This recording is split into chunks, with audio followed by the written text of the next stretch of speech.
Halo semua, berjumpa kembali di dunia novel. Kali ini kita akan melanjutkan novel yang berjudul Shrouding the Heaven. Selamat mendengarkan. Bab 3.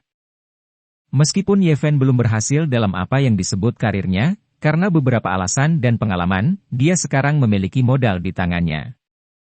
Belum lama ini, dia kebetulan membeli Mercedes-Benz, yang harganya lebih mahal daripada Toyota Liu Yunzi dalam hal harga mobil. Tetapi jika Anda menilai status Anda dengan ini, dia merasa cukup vulgar.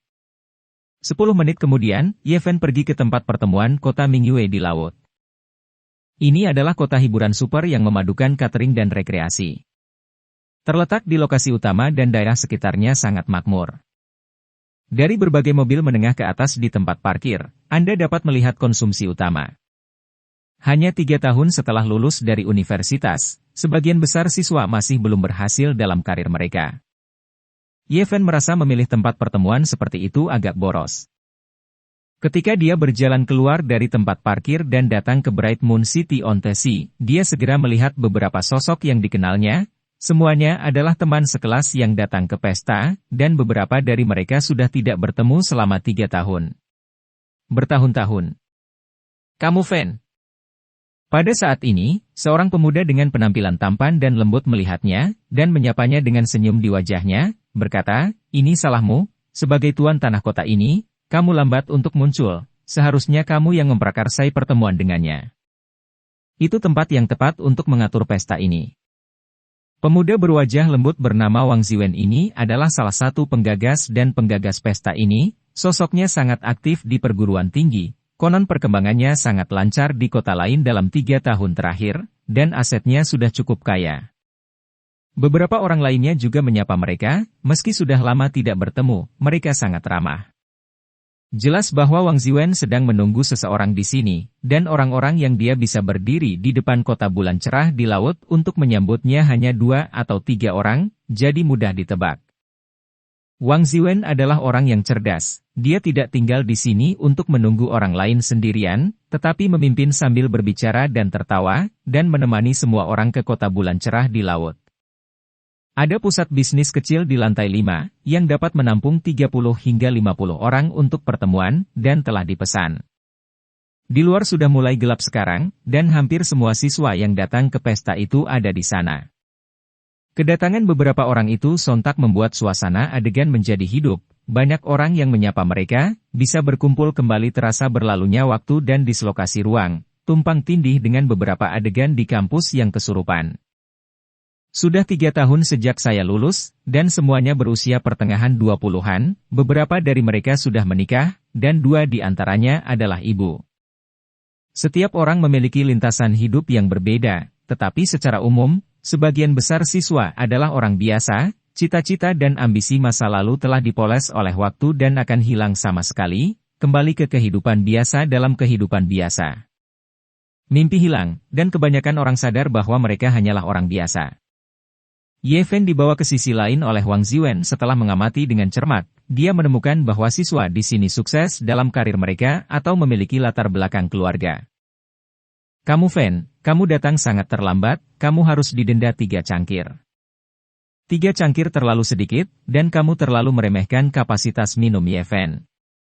Lin Jia juga duduk di sini, dengan Danfeng menyipitkan mata, dengan sosok ramping, melengkung dan seksi.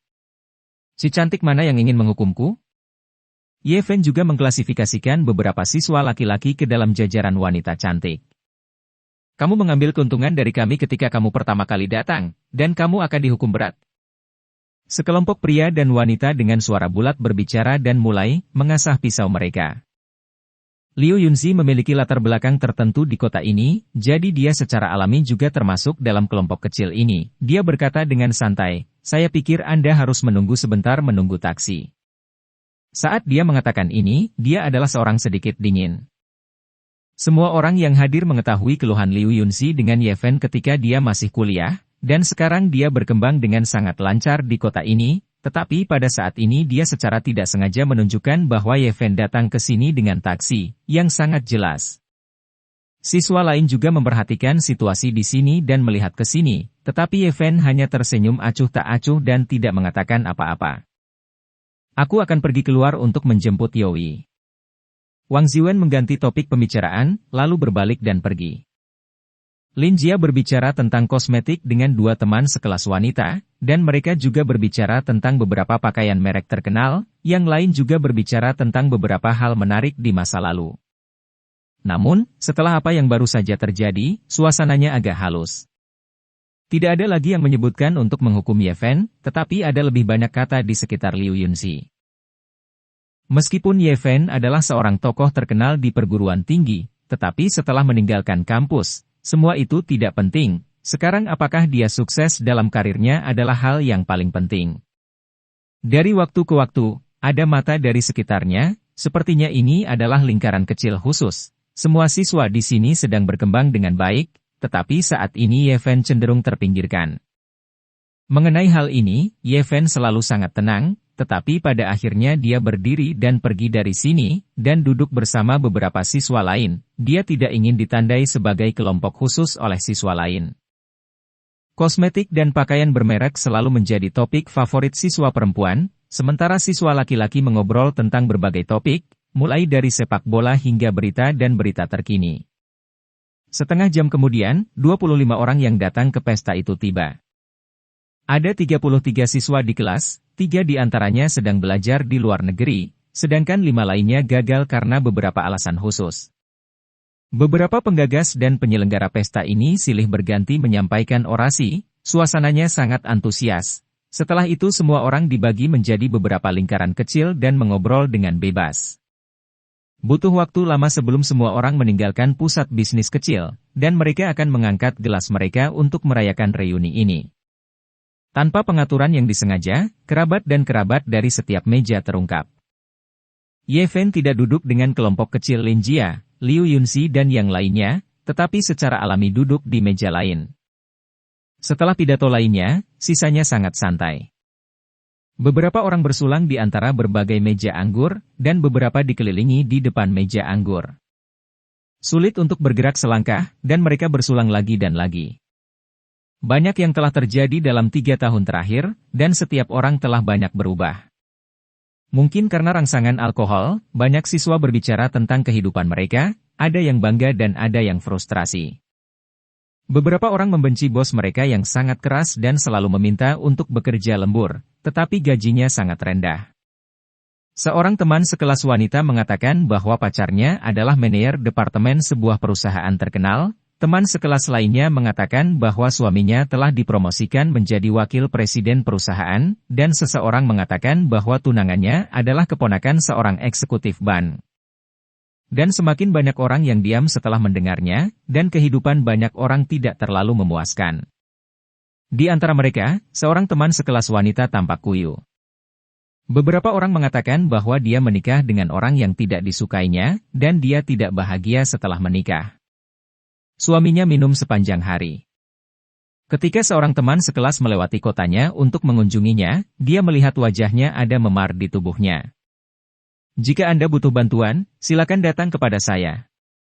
Ye Fen merasa kasihan pada teman sekelas perempuan yang kurus ini, dan dia masih ingat penampilannya yang pemalu dan lugu di perguruan tinggi, berdiri di luar lapangan sepak bola dan melambai dengan penuh semangat untuk bersorak dia.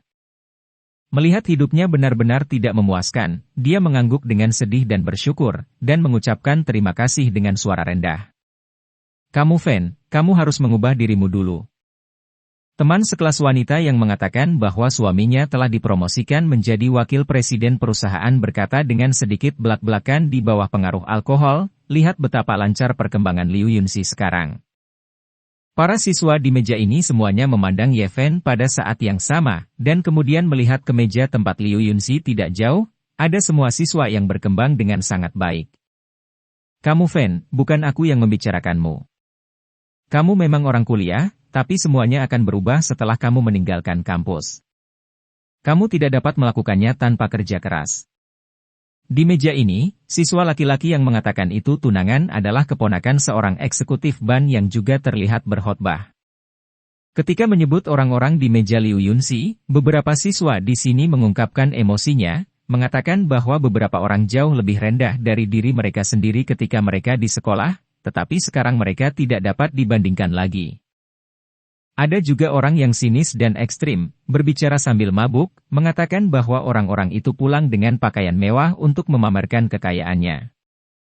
Beberapa teman sekelas wanita bahkan bercanda dengan Yeven, mengatakan bahwa untungnya mereka diam-diam hanya menyukainya ketika mereka masih di sekolah, tetapi sekarang mereka menyesal telah menolak pengejaran Liu Yunxi saat itu. Ini masih kota yang sama, dan orang yang sama, tetapi setelah bertemu lagi, keadaan pikiran setiap orang sangat berbeda. Bab 4 Malam Ukiran Perunggu Desolate. Telah jatuh, dan lampu neon di kedua sisi jalan berkedip-kedip. Kota di malam hari masih memancarkan vitalitas yang tak ada habisnya. Deretan gedung pencakar langit menjulang ke langit. Tetapi jika Anda melihat ke bawah dari angkasa, semua ini tampak tidak penting, tidak lebih dari 1 inci. Ini adalah malam yang sangat tidak biasa, dan ditakdirkan untuk menjadi sulit untuk ditenangkan. Lusinan ruang pemantauan utama di tanah benar-benar mengunci langit yang gelap. Di alam semesta yang mati dan sunyi, 9 mayat naga bersinar dengan kilau seperti logam yang dingin, dan seluruh tubuh mereka ditutupi sisik hitam seukuran kipas daun palem, dihiasi dengan cahaya hitam. Naga, keberadaan legendaris, seharusnya tidak muncul di dunia sama sekali, tetapi saat ini ia sebenarnya sedang mendatar di langit. Gambar yang diambil dari kegelapan ruang menakjubkan dan menakutkan. Tanduk naga besar itu seperti pohon purba bercabang, kuat dan misterius, tubuhnya seperti gunung, kuat dan kuat, sisiknya seperti bilah, dan cahaya dingin bersinar, yang terlihat megah. 9 mayat besar tak bernyawa berdampak besar pada kognisi manusia, menumbangkan beberapa konsep bawaan orang. Yeven, bagaimana hidupmu dalam 3 tahun terakhir? Banyak orang sangat peduli dengan Yeven dan bertanya dengan prihatin. Tidak apa-apa, hidupku sangat biasa, tidak ada hal istimewa yang terjadi dalam 3 tahun terakhir. Pada saat ini, orang-orang di meja Liu Yunxi datang untuk bersulang dan mengucapkan banyak pidato ucapan selamat. Orang-orang yang mengatakan mereka akan menghukum Yeven sebelumnya tidak mendentingkan gelas dengannya sendirian, sampai Lin Jia dan Wang Ziwen datang satu demi satu dan minum dengan Yeven sendirian. Belakangan, banyak orang menjadi mabuk, lalu mereka pergi ke karaoke, dan nyanyian itu sepertinya membawa semua orang kembali ke masa mudanya sebagai pelajar.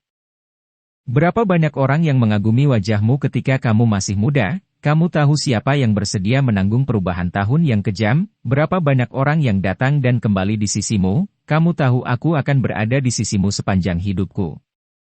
Mungkin karena mereka benar-benar mabuk sepasang teman sekelas yang pernah jatuh cinta di masa sekolahnya tetapi tidak punya pilihan selain putus setelah lulus, saling menjaga tanpa mengucapkan sepatah kata pun. Saat nyanyian bergema, teman sekelas wanita itu kehilangan kendali, matanya kabur karena air mata, dan dia menangis, dan semua orang membujuknya. Karena berbagai alasan, tidak satu pun dari beberapa kekasih di antara teman sekelas setelah lulus dapat mencapai akhir. Meskipun mereka telah mengelola cinta kampus dengan hati-hati, pada akhirnya tidak ada yang membuahkan hasil. Wisuda berarti putus, ini mungkin semacam kutukan, dan tragedi yang sama selalu dipentaskan oleh lulusan perguruan tinggi setiap tahunnya. Sayangnya, tragedi semacam ini kemungkinan besar akan berlangsung lama, yang terkait dengan dorongan kaum muda, tekanan pekerjaan, status sosial quo, mungkin ada yang lain.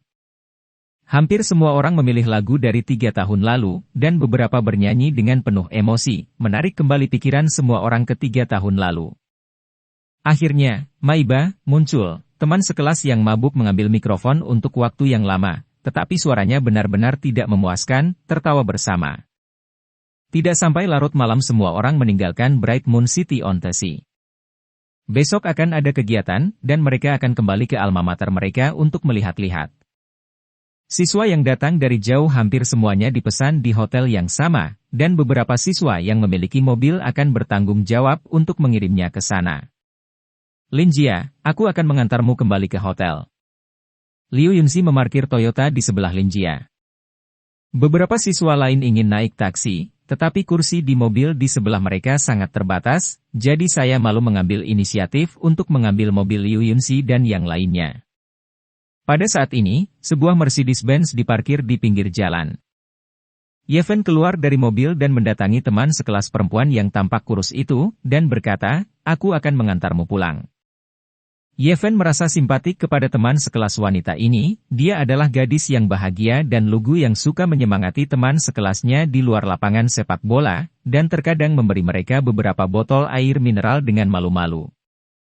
Tetapi kehidupan yang tidak memuaskan sekarang membuatnya tampak sangat tertekan, kulitnya pucat, kulitnya sangat buruk, dan dia jarang berbicara sepanjang malam. Pada saat ini, dia tiba-tiba melihat Yeven diparkir di pinggir jalan dan memintanya untuk masuk ke dalam mobil. Dia bersyukur dan bingung pada saat yang sama. Dia tidak diperhatikan sepanjang malam, dan dia sepertinya tidak dulu diawasi oleh siswa di sekitarnya seperti ini. Di sisi lain, Liu Yunzi tercengang saat melihat Yeven datang dengan mobil, dan kemudian ekspresinya tiba-tiba menjadi suram. Di sekitar, setiap orang memiliki ekspresi yang berbeda, mulai dari keraguan dan ketidakpahaman hingga keterkejutan dan kerumitan. Semua orang memandang Liu Yunzi dengan sengaja atau tidak sadar, dan fakta yang mereka lihat sangat berbeda dari apa yang dia katakan. Pada saat ini, Liu Yunzi merasa wajahnya panas, seolah-olah seseorang telah menamparnya dengan keras. Teman sekelas yang telah mengajar Yeven dengan profil tinggi juga merasa sangat malu. Mereka ingin mengatakan sesuatu, tetapi mereka tidak tahu bagaimana mengatakannya.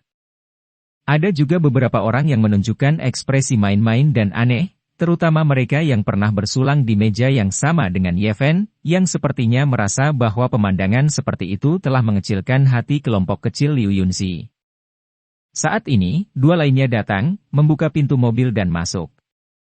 Mereka adalah teman sekelas yang tidak mengenal Yeven. Beberapa orang di Mercedes-Benz berangsur-angsur pergi, tetapi banyak orang belum pulih akal sehatnya. Tubuh Liu Yunzi kaku, menghadapi mata aneh semua orang, dia merasa seperti cahaya di punggungnya. Pada saat ini, di angkasa jauh. Berputar-putar di dalam stasiun luar angkasa internasional yang berjalan di atas tanah, beberapa astronot terlihat serius, dan saraf mereka selalu dalam keadaan tegang, yang bisa dikatakan sangat gugup. Di ruang gelap dan dingin, 9 mayat naga besar tampaknya telah ada selamanya, dan tali besi tebal di mulut mangkuk terhubung ke peti mati perunggu besar, yang membuat orang merasakan kesunyian dan keabadian yang tak ada habisnya.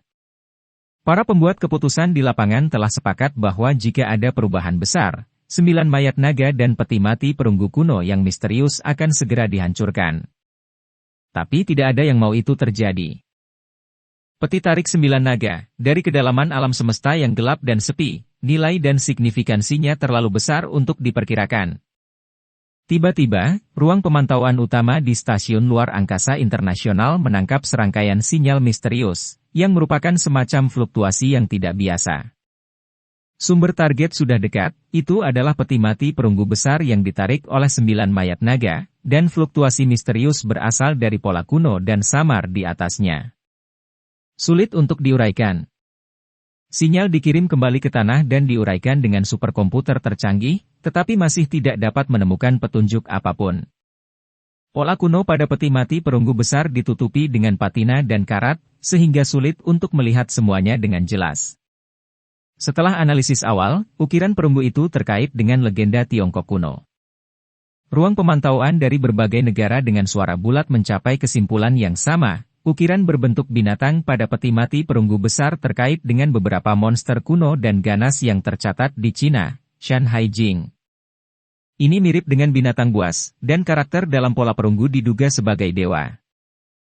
Meskipun asal dari beberapa ukiran perunggu dapat diidentifikasi, sinyal misterius yang sangat lemah masih belum dapat ditentukan. Diuraikan, dan tidak ada petunjuk sama sekali. Bab 5 Alma Mater Li Xiaoman. Tidak banyak berubah dibandingkan sebelumnya, hanya orang-orang yang datang dan pergi yang berubah, mengukir kenangan yang tak terlupakan dengan 4 tahun masa muda. Di bawah naungan hijau dan di samping rerumputan, beberapa junior dan gadis sedang membaca dengan tenang, sangat harmonis dan damai. Yeven dan yang lainnya merasa seolah-olah mereka telah kembali ke masa lalu, jauh dari ketidaksabaran dan hiruk-pikuk yang mereka alami di masa lalu. 3 tahun terakhir. Setelah lulus, semua orang sibuk dengan kehidupan dan cita-cita, dan banyak orang meninggalkan kota kecuali beberapa orang seperti Yeven. Hampir semua orang kembali ke alma maternya untuk pertama kalinya. Danau kecil tidak jauh dari sana beriak lembut dengan gelombang mikro, dan pemandangannya tetap sama. Saya masih ingat dengan jelas pemandangan sosok-sosok melankolis, dekaden, atau bersemangat tinggi yang memainkan dan menyanyikan lagu-lagu daerah kampus dengan gitar di tepi danau. Bahkan setelah bertahun-tahun berlalu, setiap kali melodi berbunyi, itu akan selalu mengingatkan orang pada usia yang riang dan polos, dan sedikit kesedihan membuat orang sedih dan manis, dan mudah menyentuh hati orang. Curah hujan tahun-tahun akan selalu menyisakan sedikit rasa asam. Hanya saja saya tidak tahu apakah orang-orang itu masih bisa bermain gitar dan bernyanyi sekarang, sulit untuk menemukan keberadaan mereka setelah lulus. Aku samar-samar mendengar dari teman-temanku bahwa master gitar melankolis bernyanyi di sebuah bar di kota lain saat itu. Sudah lama sekali. Apakah kamu masih ingat saudari berkaki panjang yang serba bisa di band sekolah? Dia sangat cantik dan penyanyi utama yang lugu, dikatakan bahwa dia sedang minum di klub malam sekarang. Semua orang hanya bisa menghela nafas. Setelah lulus, banyak orang mengalami dampak cita-cita dan realisasi. Terkadang hidup benar-benar tidak berdaya, yang membuat orang merasa frustrasi dan bingung. Setelah keheningan singkat, semua orang terus bergerak maju. Saat ini, Lin Jia datang ke sisi Yefen. Dia mengenakan gaun sifon biru dan putih, ujung roknya mencapai pahanya, membuat kedua kakinya yang ramping semakin putih dan menarik. Dia mengikat-ikat pinggang hitam untuk membuat pinggangnya lebih lembut, rambutnya yang panjang tersebar di dadanya yang montok, dan sosoknya yang melengkung. Dengan wajah cantik, kulit seputih salju, dan mata phoenix aneh terbang sedikit ke atas, Lin Jia memiliki temperamen khusus di seluruh dirinya. Jelas ada mobil, kenapa kamu tidak memberitahuku kemarin? Aku tidak punya kesempatan untuk mengatakannya. Apakah kamu tidak mengundangku untuk mengambil mobilmu hari ini? Aku sangat senang, aku sungguh-sungguh undang Nona Lin Jia ke sini. Di sini keduanya tertawa. Lin Jia tiba-tiba menyebutkan kejadian kemarin, tapi kemudian berjalan santai, dan tidak mengatakan apa-apa lagi karena kejadian kemarin, apalagi dengan sengaja menurunkan posisinya agar lebih dekat dengannya. Setelah mengatakan ini, dia tersenyum dan berbalik untuk pergi. Lin Jia adalah wanita yang cerdas, dia tahu bahwa tidak baik untuk terlalu disengaja, itu hanya akan terlihat salah, jauh lebih baik untuk langsung dan alami. Perubahan halus ini secara alami juga terjadi pada beberapa siswa lainnya. Hampir tengah hari ketika mereka meninggalkan alma mater mereka, dan semua orang datang ke Food Street dan naik ke gedung restoran. Wang Ziwen secara pribadi mengundang Yefen untuk duduk di meja mereka, Yefen hanya tersenyum dan pergi untuk bersulang beberapa gelas anggur, dan masih duduk bersama orang-orang itu kemarin. Yefen, jangan pedulikan aku berbicara dengan mabuk kemarin. Aku akan menawarkanmu bersulang, dan aku akan melakukannya terlebih dahulu. Teman sekelas laki-laki yang mengatakan bahwa tunangannya adalah keponakan seorang eksekutif ban berkata kepada Yefen kemarin. Tampaknya mengabarkan, tapi hari ini dia mencoba yang terbaik untuk menjelaskan apa yang terjadi kemarin dengan low profile. Dan teman sekelas wanita yang mengatakan bahwa suaminya telah dipromosikan menjadi wakil presiden perusahaan juga mengubah sikapnya dari kemarin dan bersikap sopan kepada Yevanke. Ayo angkat gelas kita bersama. Dibandingkan kemarin, hari ini Yeven dan mejanya sangat ramai, semua orang terus mendentingkan gelas, dan orang-orang dari meja lain datang untuk bersulang dari waktu ke waktu. Tapi Yeven secara alami tidak bisa mengelak, dan mendentingkan gelas dengan orang-orang lagi, dan bahkan minum dengan orang-orang yang datang dari meja Wang Ziwen satu persatu. Liu Yunzi sangat tenang, meskipun dia malu kemarin, tapi hari ini dia tenang, dan dia tidak terlihat aneh, seolah tidak terjadi apa-apa. Semuanya, tadi malam saya menerima telepon dari seberang lautan. Orang yang berbicara adalah Yowie, seorang pemuda yang sangat anggun. Dikabarkan bahwa keluarganya memiliki latar belakang yang kuat dan bukan rahasia lagi di antara teman sekelasnya. Kemarin, Wang Ziwen adalah orang yang menunggu di luar kota bulan terang di laut untuk menyambutnya. Semua orang berhenti dan melihat ke arah Yowie, tidak peduli kapan dia di sekolah atau sekarang, dia sangat santai dan tidak pernah membuat orang merasa sombong.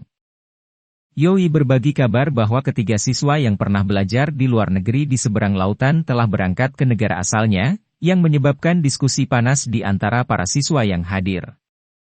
Setelah lulus, kami berpisah satu sama lain. Setiap orang memiliki lintasan hidup masing-masing yang berbeda. Tidak mudah untuk berkumpul. Saat bertemu lagi, mungkin kita sudah menjadi ayah dan ibu, dan kita tidak tahu kemana harus pergi berapa tahun telah berlalu. 3 siswa yang belajar di luar negeri akan kembali ke Cina, dan saya memiliki proposal untuk memperpanjang pertemuan ini sedikit. Yeven pulang ke rumah, menyeduh secangkir cahaya teh hijau, dan menonton dengan tenang melihat pohon sycamore di luar jendela. Dia teringat beberapa kejadian di masa lalu. Orang yang merindukannya, langkah kaki yang pergi, jalan yang semakin jauh, seperti daun ara yang berjatuhan lembut di depanmu. Lee Xiaoman, nama ini sudah lama hilang dari ingatan Yeven. Ketika Lee Xiaoman lulus dari universitas, dia pergi belajar ke luar negeri di seberang lautan. Dalam beberapa bulan pertama, hubungan keduanya masih sangat dekat, namun seiring berjalannya waktu, email dan panggilan telepon di antara mereka berangsur-angsur menurun, dan akhirnya kontak benar-benar terputus. Daripada saling memandang ke seberang lautan, lebih baik mengatakan saling melupakan di seberang lautan. Cinta yang tidak disukai oleh teman berakhir seperti yang diharapkan. Mengetahui dari Yoi hari ini bahwa Lee Xiaoman akan kembali ke Tiongkok, Yeven bahkan merasa sedikit aneh ketika pertama kali mendengar nama itu, tetapi tiba-tiba melihat ke belakang, sudah lebih dari 2 tahun. Waktu pesta telah diperpanjang, dan mereka akan pergi mengunjungi Gunung Tai. Semua biaya akan ditanggung oleh Wang Ziwen, Yoi dan lainnya. Bagi orang biasa, ini mungkin banyak biaya, tetapi bagi mereka itu adalah tidak ada apa-apa. 3 hari kemudian, Yeven melihat sosok familiar itu lagi di kaki Gunung Tai. 3 tahun telah berlalu, dan Lee Xiaoman masih anggun dan anggun, tanpa banyak perubahan. Tingginya sekitar 170 cm, mengenakan kacamata hitam, rambut hitam panjangnya berkibar tertiup angin, berdiri di sana dengan anggun. Pakaiannya sederhana, kasual dan keren, tubuh bagian bawahnya adalah celana pendek yang mencapai di atas lutut, kakinya ramping, dan bagian atas tubuhnya adalah kaos bermotif kartun. Lee Xiaoman tidak diragukan lagi sangat cantik, dengan kulit putih dan halus, mata besar, bulu mata panjang, dan terlihat sangat aura, sederhana tetapi sangat percaya diri. Dia mengobrol dengan siswa di sekitarnya dengan tenang, jelas menjadi tokoh sentral, tapi dia bisa membuat orang merasa baik. Selain Lee Xiaoman, ada seorang pemuda jangkung yang konon adalah teman sekelasnya di Amerika. Dibandingkan dengan wajah orang Oriental yang lembut dan halus, ia memiliki wajah khas Barat yang sangat 3 dimensi, dengan batang hidung yang tinggi dan biru dengan mata agak cekung dan rambut pirang agak keriting. Dia tampan menurut standar Barat. Hai, saya Cade. Saya merindukan Gunung Tai, dan akhirnya saya bisa melihatnya. Meskipun pemuda Amerika bernama Cade tidak terlalu fasih, dia mampu mengungkapkan kata-katanya dengan jelas. 2 siswa lainnya yang kembali dari belajar di luar negeri di depan mereka sudah dikelilingi oleh antusiasme, dan mereka ditanyai tentang kehidupan dan studi mereka di seberang lautan. 3 tahun kemudian, ketika Yeven melihat Lee Xiaoman lagi, dia merasa seperti ruang berubah dan waktu berlalu. Keduanya tenang dan saling menyapa dengan sopan, tanpa kegembiraan reuni setelah lama absen, ada yang sejelas air, bahkan sedikit mendung dan berangin. Tidak terlalu banyak kata, lewati saja dengan lembut, beberapa hal tidak perlu dikatakan, akibatnya tidak bisa berkata-kata. Bab 6. Di ruang di mana keheningan dan kegelapan hidup berdampingan di tanah Zen. 9 mayat naga besar tergeletak secara horizontal, dan peti mati perunggu besar itu sederhana dan atmosfer, seolah-olah telah ada bersama alam semesta untuk selama-lamanya. Beberapa hari telah berlalu, tetapi sinyal misterius yang dikirim oleh pola perunggu masih belum dapat diuraikan, dan masih belum ada cara yang aman untuk menyelamatkan dan mengirimkannya ke tanah. Itu bergerak, menyimpang dari orbit dan tenggelam. Pada saat ini, pupil dari beberapa elit astronot di Stasiun Luar Angkasa Internasional menyusut tajam, Kouon menarik peti mati, menyimpang dari orbit, dan perlahan tenggelam. Gunung Tai, agung dan agung, dihormati sebagai kepala 5 gunung suci dan dikenal sebagai gunung nomor 1 di dunia. Gunung Tai telah menjadi simbol suci sejak zaman kuno, terletak di bagian paling timur dataran tengah kuno, dikelilingi oleh Sungai Kuning dan Sungai Wen. Pada zaman dahulu dianggap sebagai tempat lahirnya matahari dan semua hal berkembang. Tidak ada gunung yang lebih besar darinya, Simo lebih tua darinya. Megah dan megah, Gunung Tai memiliki deposit sejarah yang mendalam, yang dapat ditelusuri kembali ke periode 3 kaisar dan 5 kaisar di zaman kuno, merupakan tempat yang dekat dengan para dewa. Langit begitu tinggi sehingga tidak mungkin mengadakan upacara Zen di Gunung Tai, agar dekat dengan para dewa. Qin Shi Huang, yang menyapu seluruh dunia, dan Kaisar Wu dari dinasti Han, yang keduanya berbakat dan dermawan, pernah mengadakan upacara besar Zen di Gunung Tai. Sebelumnya, ada 72 kaisar yang mengabadikan Zen di Gunung Tai pada zaman kuno. Buku kuno Prakin, Guanzi. Feng Chantian, pernah mencatat, dulu, tidak ada keluarga Huai yang menganugerahkan Zen ke Gunung Tai, Zen Yun, Fuxi menganugerahkan Taisan, Zen Yun, Shennong menganugerahkan Taisan, Zen Yun, Huangdi diberikan Taisan, Zen Yun, Yu memberikan Gunung Tai. Di zaman kuno, banyak kaisar suci dan kaisar kuno, tanpa kecuali, memilih untuk mengabadikan Zen di sini, yang membuat Gunung Tai diselimuti kabut tebal dan memancarkan suasana misterius yang tak ada habisnya. Selama periode musim semi dan musim gugur, Konfusius pergi ke Gunung Tai untuk mencari peninggalan upacara Zen kuno, tetapi dia meninggalkan penyesalan dan tidak menemukan apapun, dan sulit bagi murid-muridnya untuk menjawab pertanyaan. Generasi selanjutnya telah membuat beberapa penemuan. Pada tahun ke-20 Republik Tiongkok, Jenderal M.A. Hongkui memimpin pasukan ke stasiun di kaki Gunung Tai. Dia secara tidak sengaja menemukan altar tanah 5 warna, yang berisi 2 set buku giok, yang disegel dengan lumpur batu dan tali emas, dan tersembunyi di bawah tanah. Di Prakin dan zaman kuno, mengapa semua kaisar kuno mengabadikan Zen di sini masih menjadi misteri, dan mungkin tidak akan pernah terpecahkan. Ye Fen dan yang lainnya beristirahat semalaman di hotel, dan mulai mendaki Gunung Tai keesokan harinya. Di antara rombongan banyak orang yang baru pertama kali mendaki Gunung Tai, hanya dengan mengunjungi tempat ini secara langsung barulah mereka dapat merasakan kemegahan dan keagungannya. Gunung ini terbagi menjadi 3 lapisan struktur geologi berundak, seperti anak tangga ke langit, menghadap ke selatan dari utara, seluruh tubuh gunung terbuka, dan jalan sepanjang 10 km ke langit mengarah ke gunung yang luas dan meluas ke puncak. Baik melihat dari jauh maupun dari dekat, Anda dapat merasakan suasana megah yang membuat orang merasa bersemangat. Di depan Gunung Tai yang agung, orang-orang memiliki ilusi aneh bahwa mereka sama tidak pentingnya dengan semut, dan bahkan matahari, bulan, dan bintang di langit pun tampak tidak penting. Ini adalah perasaan yang mengejutkan, yang membuat hati orang bergetar. Ketika pemandu wisata berbicara tentang berbagai Feng Chen kuno, bahkan lebih imajinatif, manusia selalu mendambakan yang tidak diketahui dan misterius. Li Xiaoman berjalan berdampingan dengan Cade, terus-menerus menerjemahkan dan menjelaskan untuknya, yang membuat pemuda Amerika itu semakin kagum pada Gunung Tai dan terus bertanya. Liu Yunzi memandang Ye Fen dengan main-main, dan kemudian pada 2 orang di depannya, tetapi sikapnya yang jelas tampaknya langsung diabaikan oleh Ye Fen, dan dia tidak mengungkapkan apapun, yang membuatnya sangat kecewa.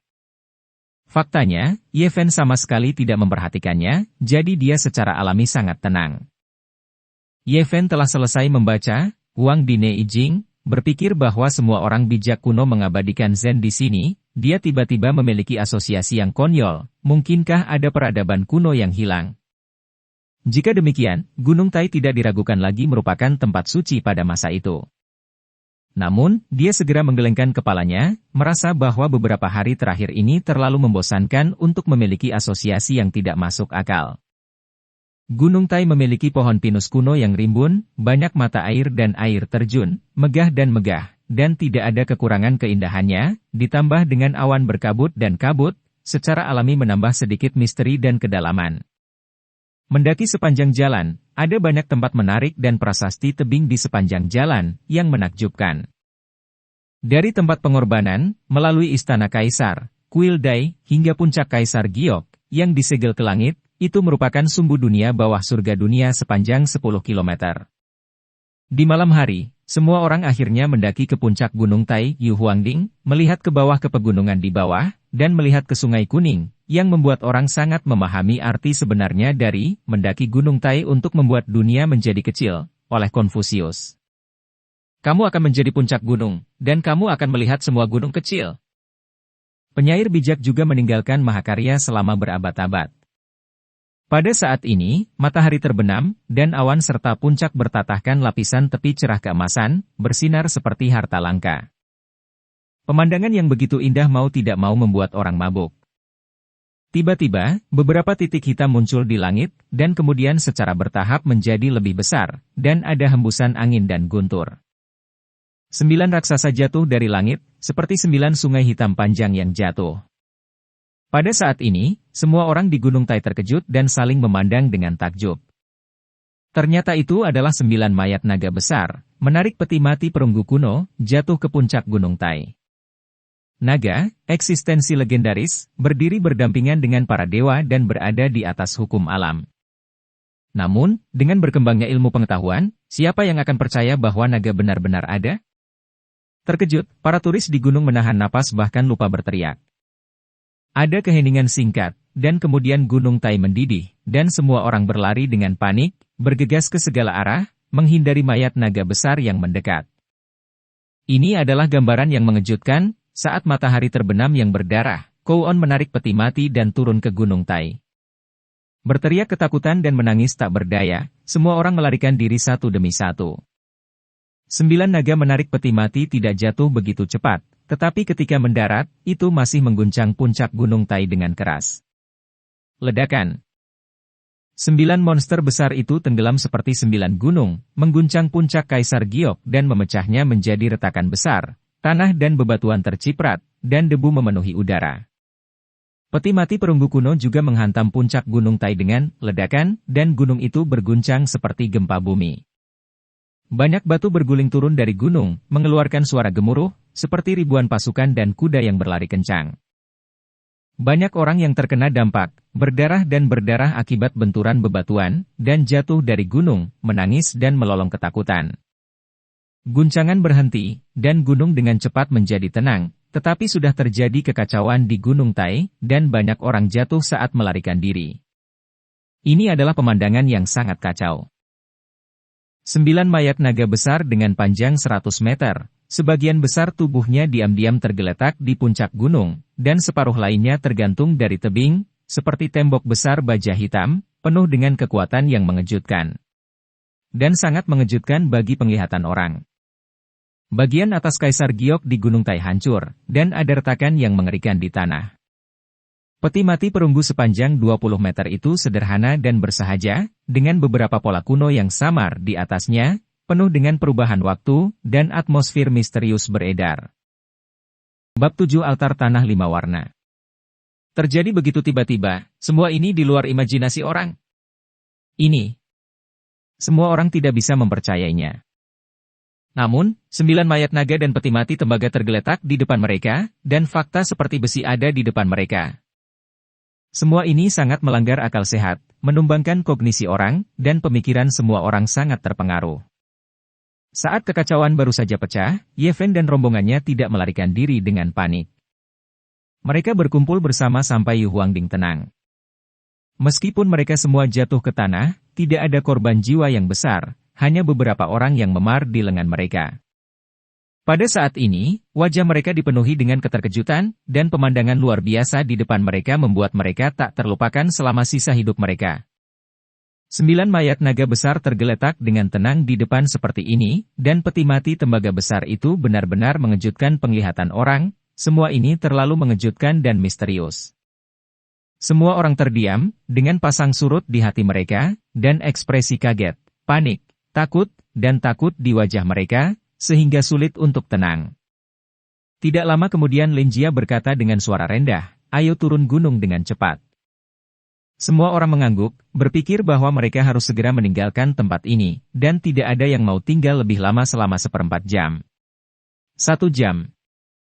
Suasana di Huangding saat ini sedang menggigil. Mengapa 9 mayat naga menarik peti mati perunggu besar itu? Mengapa mendarat di Gunung Tai? Sekalipun fakta ada di depan mereka, sulit untuk menerimanya, dan mereka sangat terganggu. Di bawah matahari terbenam yang berwarna darah, kubah Kaisar Giok penuh dengan bekas luka, terutama peti mati perunggu kuno. Sebuah lubang besar dihancurkan di sana, dan celah besar selebar 1 atau 2 meter terbuka di sekitarnya, menyebar ke segala arah seperti ledakan. Jaring laba-laba. Salah satu retakan membentang ke kaki Yeven dan yang lainnya seperti kelabang yang berkelok-kelok. Untungnya, ujung retakan kurang dari lebar telapak tangan, dan tidak ada penurunan tanah atau retakan yang terjadi.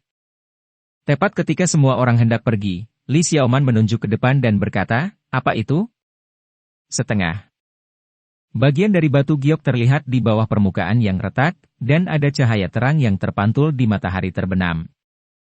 Meskipun semua orang merasa sedikit takut, mereka masih mengambil beberapa langkah ke depan, dan melihat altar bundar terbuka di bawah retakan selebar 1 meter, dan setengah dari pecahan batu giok dipajang di atasnya, berbentuk seperti buku batu giok. Bagaimana mungkin? Mungkinkah ada sesuatu yang terkubur di bawahnya? Altar bundar itu tidak besar, sederhana dan tidak canggih, terbuat dari tanah aneh 5 warna, penuh dengan nafas waktu, dan saya tidak tahu berapa banyak tahun telah ada. Lihat, masih ada lagi di depan. Wang Ziwen yang berdiri di depan menunjukkan ekspresi kaget, menunjuk ke celah yang lebih lebar di depan. Di bawah retakan besar selebar hampir 2 meter, ada juga altar tanah 5 warna. Altar bundar telah hancur, dan pelat batu giok yang disegel di dalamnya terbuka. Banyak karakter dan simbol rumit terukir di atasnya. Kenali. Pada saat ini, semua orang menunjukkan keterkejutan, dan langsung memikirkan kata, Feng Chen. Ini kemungkinan besar adalah altar kuno untuk menyembah surga. Altar bundar 5 warna disegel dengan buku giok, yang mirip dengan apa yang dijelaskan dalam Bai Hu Tong Yi, yang ditulis oleh Ban Gu di dinasti Han Timur. Dan catatan sejarah. Feng Chanshu, yang ditulis oleh M. Akian dari perusahaan Taixi dari dinasti Han Barat juga memiliki catatan Fei Yingtengshi, Jini Shiji. Sesaat, semua orang terkejut menemukan bahwa di bawah retakan besar di daerah sekitarnya, ada altar 5 warna, tidak sedikit, ada lusinan. Masing-masing dari altar tanah 5 warna sangat sederhana, diukir dengan jejak tahun, dan sekilas dapat dilihat bahwa itu telah ada selama bertahun-tahun tanpa akhir. Altar tanah 5 warna disegel dengan potongan batu giok, atau lempengan batu, dan semuanya diukir dengan karakter kuno yang tidak dapat dikenali. Semua orang sangat terkejut, dan samar-samar merasa bahwa itu mungkin ada hubungannya dengan mayat naga dan peti mati tembaga. Ye Fen suka membaca buku-buku kuno, mencari hal-hal aneh. Dia tahu lebih banyak tentang Feng Chan daripada orang lain, dan hatinya sangat terkejut. Mungkinkah di zaman kuno, 3 kaisar, 5 kaisar, dan 72 raja benar-benar berlatih Feng Chan di sini? Mungkin legenda itu benar, kalau tidak, bagaimana bisa ada begitu banyak altar bundar 5 warna? Dilihat dari tulisan di atasnya, kebanyakan adalah prasasti tulang orakel, yang sepertinya membenarkan spekulasi ini. Kerumunan seharusnya segera mundur, tetapi mereka tertarik secara tidak sadar. Mereka telah mengelilingi peti mati tembaga setengah lingkaran, ketakutan oleh 9 mayat naga besar, dikejutkan oleh peti mati perunggu sepanjang 20 meter, dan dikejutkan oleh peti mati bawah tanah. Altar 5 warna. Sepertinya tidak dalam bahaya, tapi mayat naga ini. Semua orang berbalik setengah lingkaran, ketakutan mereka berangsur-angsur mereda, tetapi mereka masih merasa sedikit tidak nyaman, dan memutuskan untuk turun gunung secepatnya. Mungkin. Lihat, ada altar besar di lubang besar tengah. Peti mati perunggu kuno itu menghancurkan lubang besar yang dalam di tanah, dan semua orang telah berpaling ke sisi lain peti mati perunggu besar itu, dan ketika mereka melihat ke bawah, mereka terkejut lagi. Ada altar super di bawah lubang yang dalam, yang tidak terbuat dari lumpur, tetapi seluruhnya ditumpuk dari batu-batu besar dengan 5 warna, dengan kuat membawa peti mati perunggu sepanjang 20 meter tanpa pecahan. Altar batu 5 warna super besar ini jelas berbeda dari altar tanah lainnya, terletak di tengah puncak Kaisar Giok dan megah, jauh lebih besar dari altar tanah itu. Peti mati tembaga yang jatuh dari langit memiliki benturan yang sangat besar, tetapi tidak memecahkan sedikit pun atau merusaknya. Sulit membayangkan terbuat dari batu aneh apa. Di altar besar 5 warna ini, selain peti mati perunggu kuno, juga terdapat banyak potongan batu giok dan lempengan batu yang ditumpuk, semuanya penuh dengan cita rasa kuno. Baik balok giok maupun lempengan batu diukir dengan karakter kuno yang sangat ajaib, yang bahkan lebih primitif daripada prasasti tulang orakel yang terlihat di altar tanah 5 warna. Itu adalah simbol yang hampir misterius seperti kaligrafi dan lukisan surgawi. Di altar batu 5 warna yang sangat besar, deretan besar balok giok dan lempengan batu seperti itu ditumpuk dengan rapi, dan tidak dihancurkan oleh peti mati tembaga, yang mengejutkan. Ayo cepat keluar dari sini. Yeven dan Yoi berbicara pada saat yang sama, mendesak semua orang. Semua orang mengangguk. Sangat tidak cocok untuk tinggal di sini untuk waktu yang lama. Bahkan jika ada rahasia yang tak ada habisnya, itu bukan sesuatu yang bisa mereka jelajahi sekarang. 9 mayat naga besar di sebelah mereka mengganggu, dan bahkan peti mati perunggu besar lebih menakutkan. Tepat ketika semua orang hendak berbalik dan pergi, seorang teman sekelas wanita berteriak, dan sebuah batu besar berguling di bawah kakinya ke dalam lubang besar. Dia tidak bisa berdiri diam dan jatuh. Hati-hati! Seorang siswa laki-laki dengan cepat meraihnya dengan tangan dan matanya, dan beberapa siswa di sebelahnya juga bergegas membantu menariknya. Batu besar yang diinjak-injak berguling ke dalam lubang besar dengan suara gemuruh, lalu menabrak altar 5 warna dengan suara ledakan. Altar batu yang sangat besar tiba-tiba memiliki lingkaran cahaya 5 warna yang kabur, dan semua orang merasakan kekuatan besar menutupi tubuh, dan sulit untuk melangkah seolah-olah kakinya diikat dengan timah. Bang! Altar batu 5 warna bergetar terus-menerus, membuat puncak Kaisar Giok bergetar karenanya. Orang-orang yang berdiri di tepi lubang besar tiba-tiba merasa pusing, tetapi sulit bagi mereka untuk melangkah, dan mereka semua berguling ke dalam lubang besar karena shock. Sekelompok orang jatuh di altar batu 5 warna, dan semua orang ketakutan. Saya ingin mencapai daftar hit mingguan dan daftar rekomendasi mingguan untuk minggu baru. Bab-bab yang akan diperbarui malam ini akan ditunda hingga pukul 12 malam. Buku baru akan masuk daftar untuk pertama kalinya. Tolong bantu book teman-teman yang masih online saat itu klik dan upvoted, terima kasih banyak. Bab 8 Jalan Kuno Langit Berbintang. Orang-orang di Jalan Kuno Langit Berbintang jatuh di atas altar 5 warna dan merobohkan tumpukan buku kuno yang diukir dari balok batu giok dan lempengan batu. Terdengar suara keras, dan altar berantakan. Peti mati perunggu kuno yang besar berdiri di sampingnya, dengan banyak patina dan karat di atasnya, tetapi masih tidak bisa menutupi ukiran perunggu yang buram, yang tampaknya adalah dewa-dewa kuno, dan semuanya ternoda air mata. Jaraknya sangat dekat bahkan bisa disentuh dengan tangan, yang membuat semua orang merasa takut dan merinding. Altar 5 warna ini, yang telah melewati tahun-tahun tanpa akhir, dibangun oleh leluhur kuno dan digunakan untuk menyembah langit. Mungkinkah para kaisar kuno itu benar-benar dapat memanggil sesuatu? Pada saat ini, semua orang tiba-tiba merasakan atmosfer sunyi dan bertahan lama beredar, yang membuat orang merasa heboh. Saat ini, 9 mayat naga dan peti mati tembaga tergeletak di depan mereka. Mungkinkah mereka tertarik dengan altar 5 warna?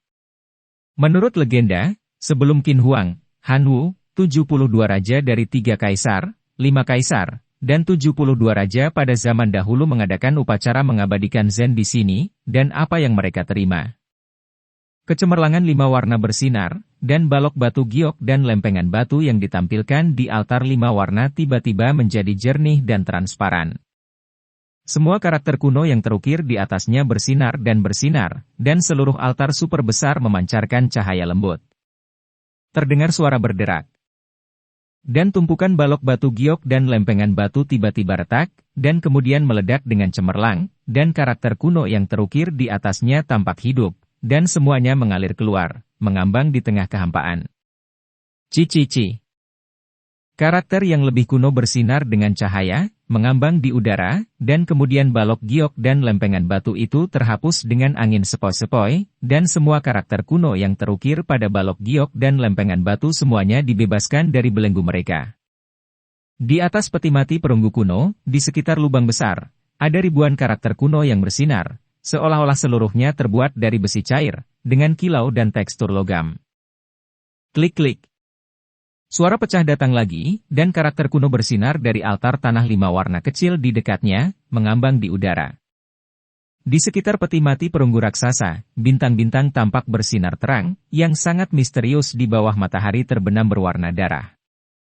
Ada orang lain di puncak Kaisar Giok yang tidak melarikan diri dari gunung selama kekacauan belum lama ini, Tetapi melihat Ye Fen dan yang lainnya jatuh ke dalam lubang besar saat ini, dan melihat pemandangan yang aneh, mereka semua panik. Dan bergegas ke puncak gunung, bergegas menuruni gunung. Dalam kepanikan, seseorang jatuh, dan tangisan kesakitan serta panggilan minta tolong terus terdengar. Pada saat yang sama, karakter kuno yang bersinar di udara terkondensasi menjadi satu, secara bertahap membentuk gosip besar, dan kekuatan misterius bergetar keluar. Ini adalah gambaran yang mengejutkan. Karakter dan simbol kuno itu memiliki kekuatan yang luar biasa.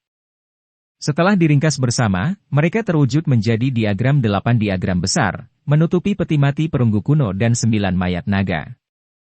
Itu memiliki keseriusan dan tekstur logam. Itu seperti dilemparkan dari 100 alkemis. Aku ingin keluar dari sini. Seseorang menangis di bawah lubang besar. Tubuhku tidak bisa bergerak. Semua orang merasa sulit untuk bergerak dan merasa takut, tetapi mereka tidak dapat mengubah apapun. Itu. Pada saat ini, diagram Taiji lainnya muncul di tengah diagram Bagua di udara, dengan dua ikan yin dan yang saling berpelukan. Bahkan di era teknologi saat ini, makna agung dan mendalam yang terkandung dalam 8 diagram Tai Chi kuno belum dapat diuraikan. Seseorang pernah menggunakan parameter astronomi untuk menghitung menurut hubungan yang sesuai antara bintang dan 8 trigram, dan membuktikan bahwa kecepatan orbit bintang dihitung. Dan pendiri sistem biner komputer modern juga sangat terinspirasi setelah mengamati dan mempelajari 8 diagram Tai Chi, dan berhasil dalam satu gerakan. Peta gosip Taiji kuno masih menjadi misteri yang menarik bagi orang-orang saat ini. Bagaimana peta itu dibuat, apa fungsinya, dan untuk tujuan apa peta itu dibuat? Sejauh ini, hanya ada legenda dan dugaan yang tidak akurat, tetapi tidak ada bukti konklusif. Pada saat ini, Ye Fen dan yang lainnya melihat fungsi utama yang tidak diketahui dari diagram 8 Tai Chi, yang sebenarnya terkait dengan ruang dan waktu. Di sekitar gambar Taiji Tai Bagua yang besar, ruangnya terdistorsi dan cahayanya kabur, dan simbol gosip yang berhubungan dengan Qian, Kun, Sun, Dui, Gen, Zhen, Li, dan Kan bersinar berturut-turut, seperti sekumpulan kode misterius dan kuno sedang bersinar. Dua ikan yin dan yang dalam diagram Taiji seperti dua portal aneh, terus-menerus bergetar, perlahan membuka celah, tampaknya terhubung ke langit berbintang yang jauh dan tidak dikenal. Kecemerlangan terus bersinar, dan 8 simbol gosip berfluktuasi akhirnya, setelah berubah beberapa kali dalam urutan yang rumit, semuanya menyala bersamaan, memancarkan cahaya yang menyilaukan. Dengan getaran tumpul, dua ikan yin dan yang di tengah 8 diagram Tai Chi perlahan terbuka selama proses ini. Ada bintang yang bersinar dari waktu ke waktu, dan bahkan jalan kuno di langit berbintang terlihat. Pada akhirnya, ikan yin yang benar-benar terbuka sepenuhnya seperti pintu, mengungkapkan lorong misterius dan besar, tidak tahu kemana arahnya, dan ada lubang hitam di dalamnya. Pada saat yang sama, di puncak Gunung Tai, 9 mayat naga besar bergetar secara tak terduga, dan pada saat ini peti mati tembaga itu juga mengeluarkan ledakan keras dan bergetar hebat. Ye Fen dan yang lainnya sudah dekat, di sebelah peti mati tembaga, banyak orang mulai berteriak kaget, dan banyak siswi bahkan menangis. Apa yang harus saya lakukan? Tolong! Dalam situasi ini, semua orang merasa tidak berdaya, dan banyak siswi berteriak keras. Pada saat yang sama, beberapa orang yang berkemauan keras melihat peti mati perunggu besar itu dengan heran. Bang dang! Peti mati tembaga bergetar lagi, tutup peti mati hampir jatuh, dan kekuatan tak terlihat yang tak bisa dijelaskan menarik ke arah semua orang. Saat berikutnya, semua orang merasa pusing, lalu hari menjadi gelap, dan semua orang memasuki peti mati tembaga. Ah! Tolong! Beberapa hampir roboh, berteriak ketakutan. Bang! 9 mayat naga besar yang tergantung di tebing bergetar, dan pada saat yang sama, tutup peti mati perunggu kuno mengeluarkan suara keras, lalu disetel ulang dan ditutup sepenuhnya. Segera setelah itu, 9 mayat naga seperti gunung melayang ke langit, meskipun mereka masih tidak menunjukkan vitalitas sedikit pun, mereka menyeret peti mati perunggu besar dan perlahan-lahan tenggelam ke dalam lorong gelap dan misterius yang dibangun oleh diagram Tai Chi Bagua. Boom! Seluruh gunung Tai bergetar hebat, seolah-olah langit akan runtuh, dan cahaya 5 warna kaisar langit menembus langit. Kemudian, pada saat matahari terbenam berwarna merah darah menghilang, puncak Gunung Tai juga meredup dalam sekejap, dan 8 diagram Tai Chi yang besar di langit benar-benar tertutup dan perlahan menghilang. Kowon menarik peti matinya dan menghilang. Semua balok batu giok dan lempengan batu di altar 5 warna musnah, dan abunya berserakan oleh embusan angin. Apa yang terjadi di bawah matahari terbenam yang berdarah ini ditakdirkan untuk menimbulkan kegemparan dan menyebar ke seluruh penjuru dunia. Gunung Tai pasti akan menjadi fokus perhatian dunia, tapi semua ini tidak ada hubungannya dengan Ye Fen dan lainnya. Bagian dalam peti mati perunggu kuno itu gelap gulita, dipenuhi dengan hawa dingin, dan beberapa siswa perempuan hampir pingsan, dipenuhi dengan ketidakberdayaan dan ketakutan, tetapi mereka tidak berani menangis dengan keras, dan semua menekan emosi dan suara mereka, terisak pelan dengan, "Apa yang harus dilakukan? Siapa yang bisa menyelamatkan kita? Apakah kita benar-benar berada di dalam peti mati tembaga sekarang? Mengapa ini terjadi? Apakah ada cara untuk keluar?" Melalui sama sekali, tidak dapat menghubungi dunia luar, yang bahkan lebih menakutkan. Semuanya, jangan panik. Meskipun kita tidak bisa berhubungan dengan dunia luar untuk saat ini, insiden mengejutkan di Gunung Tai pasti akan menyebar ke dunia luar secepat mungkin. Saya percaya penyelamat akan segera tiba. Yoi terlihat sangat tenang. Kata-katanya menghilangkan rasa takut semua orang. Yoi benar. Semuanya, jangan panik. Kita harus tetap tenang. Saya yakin semuanya akan baik-baik saja. Suara Wang Ziwen juga sangat tenang, dan kata-katanya menstabilkan emosi semua orang yang hadir. Itu benar, semuanya, jangan panik. Hal-hal sudah terjadi. Tidak ada gunanya kita takut. Yang penting adalah menemukan cara untuk melarikan diri. Meskipun Lin Jia adalah seorang wanita, dia bersikap tenang saat ini dan tidak panik. Ye Fen tidak mengatakan apa-apa, hanya duduk diam. Bagian gelap dan misterius yang dibangun oleh peta gosip Taiji muncul di depan matanya dari waktu ke waktu. Saat ini, apakah dia masih di atas Kaisar Giok? Dia memiliki pergaulan yang buruk dalam pikirannya. Dengan bantuan cahaya redup ponsel, terlihat wajah-wajah panik, banyak orang pucat, bahkan ada yang gemetar. Li Xiaoman tidak jauh dari sana, duduk di sana dengan lutut terlipat, meski wajahnya agak pucat, tapi dia sangat tenang.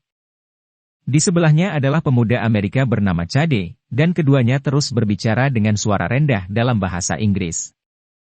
Liu Yunzi mengepalkan tangannya begitu erat hingga buku-buku jarinya memutih, dia jelas sangat gugup, tetapi dia tidak menunjukkan tanda-tanda panik.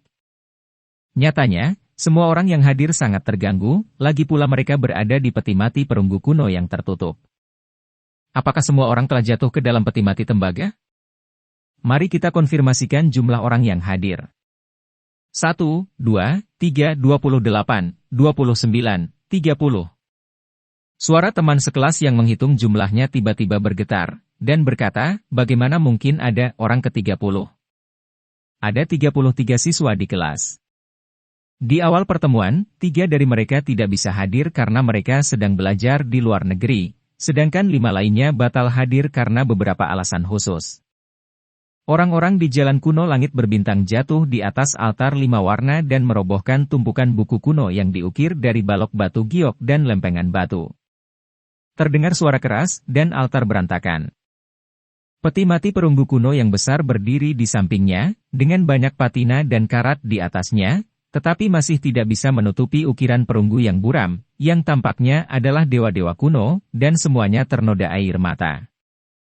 Jaraknya sangat dekat bahkan bisa disentuh dengan tangan, yang membuat semua orang merasa takut dan merinding. Altar 5 warna ini, yang telah melewati tahun-tahun tanpa akhir, dibangun oleh leluhur kuno dan digunakan untuk menyembah langit. Mungkinkah para kaisar kuno itu benar-benar dapat memanggil sesuatu? Pada saat ini, semua orang tiba-tiba merasakan atmosfer sunyi dan bertahan lama beredar, yang membuat orang merasa heboh. Saat ini, 9 mayat naga dan peti mati tembaga tergeletak di depan mereka, mungkinkah mereka tertarik dengan altar 5 warna? Menurut legenda, sebelum Qin Huang, Han Wu, 72 raja dari 3 kaisar, 5 kaisar, dan 72 raja pada zaman dahulu mengadakan upacara mengabadikan Zen di sini, dan apa yang mereka terima? Kecemerlangan 5 warna bersinar, dan balok batu giok dan lempengan batu yang ditampilkan di altar 5 warna tiba-tiba menjadi jernih dan transparan. Semua karakter kuno yang terukir di atasnya bersinar, dan seluruh altar super besar memancarkan cahaya lembut. Terdengar suara berderak. Dan tumpukan balok batu giok dan lempengan batu tiba-tiba retak, dan kemudian meledak dengan cemerlang, dan karakter kuno yang terukir di atasnya tampak hidup, dan semuanya mengalir keluar, mengambang di tengah kehampaan. Cici.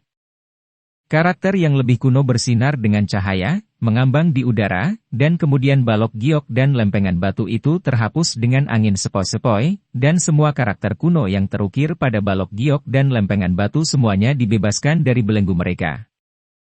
Di atas peti mati perunggu kuno, di sekitar lubang besar, ada ribuan karakter kuno yang bersinar, seolah-olah seluruhnya terbuat dari besi cair, dengan kilau dan tekstur logam. Klik-klik. Suara pecah datang lagi, dan karakter kuno bersinar dari altar tanah 5 warna kecil di dekatnya, mengambang di udara. Di sekitar peti mati perunggu raksasa, bintang-bintang tampak bersinar terang, yang sangat misterius di bawah matahari terbenam berwarna darah. Ada orang lain di puncak Kaisar Giok yang tidak melarikan diri dari gunung selama kekacauan belum lama ini, tetapi melihat Yeven dan yang lainnya jatuh ke dalam lubang besar saat ini, dan melihat pemandangan yang aneh, mereka semua panik. Dan bergegas ke puncak gunung, bergegas menuruni gunung. Dalam kepanikan, seseorang jatuh, dan tangisan kesakitan serta panggilan minta tolong terus terdengar. Pada saat yang sama, karakter kuno yang bersinar di udara terkondensasi menjadi satu, secara bertahap membentuk gosip besar, dan kekuatan misterius bergetar keluar. Ini adalah gambaran yang mengejutkan. Karakter dan simbol kuno itu memiliki kekuatan yang luar biasa. Setelah diringkas bersama, mereka terwujud menjadi diagram 8 diagram besar, menutupi peti mati perunggu kuno dan 9 mayat naga. Itu memiliki keseriusan dan tekstur logam. Itu seperti dilemparkan dari 100 alkemis. Aku ingin keluar dari sini. Seseorang menangis di bawah lubang besar. Tubuhku tidak bisa bergerak. Semua orang merasa sulit untuk bergerak dan merasa takut, tetapi mereka tidak dapat mengubah apapun. Itu. Pada saat ini, diagram Taiji lainnya muncul di tengah diagram Bagua di udara, dengan 2 ikan yin dan yang saling berpelukan. Bahkan di era teknologi saat ini, makna agung dan mendalam yang terkandung dalam 8 diagram Tai Chi kuno belum dapat diuraikan. Seseorang pernah menggunakan parameter astronomi untuk menghitung menurut hubungan yang sesuai antara bintang dan 8 trigram, dan membuktikan bahwa kecepatan orbit bintang dihitung. Dan pendiri sistem biner komputer modern juga sangat terinspirasi setelah mengamati dan mempelajari 8 diagram Tai Chi, dan berhasil dalam satu gerakan. Peta gosip Taiji kuno masih menjadi misteri yang menarik bagi orang-orang saat ini. Bagaimana peta itu dibuat, apa fungsinya, dan untuk tujuan apa peta itu dibuat? Sejauh ini, hanya ada legenda dan dugaan yang tidak akurat, tetapi tidak ada bukti konklusif. Pada saat ini, Yeven dan yang lainnya melihat fungsi utama yang tidak diketahui dari diagram 8 Tai Chi, yang sebenarnya terkait dengan ruang dan waktu. Di sekitar gambar Taiji Tai Bagua yang besar, ruangnya terdistorsi dan cahayanya kabur, dan simbol gosip yang berhubungan dengan Qian, Kun, Sun, Dui, Gen, Zhen, Li, dan Kan bersinar berturut-turut, seperti sekumpulan kode misterius dan kuno sedang bersinar. 2 ikan yin dan yang dalam diagram Taiji seperti 2 portal aneh, terus-menerus bergetar, perlahan membuka celah, tampaknya terhubung ke langit berbintang yang jauh dan tidak dikenal. Kecemerlangan terus bersinar, dan 8 simbol gosip berfluktuasi akhirnya, setelah berubah beberapa kali dalam urutan yang rumit, semuanya menyala bersamaan, memancarkan cahaya yang menyilaukan. Dengan getaran tumpul, 2 ikan yin dan yang di tengah 8 diagram Tai Chi perlahan terbuka selama proses ini. Ada bintang yang bersinar dari waktu ke waktu, dan bahkan jalan kuno di langit berbintang terlihat.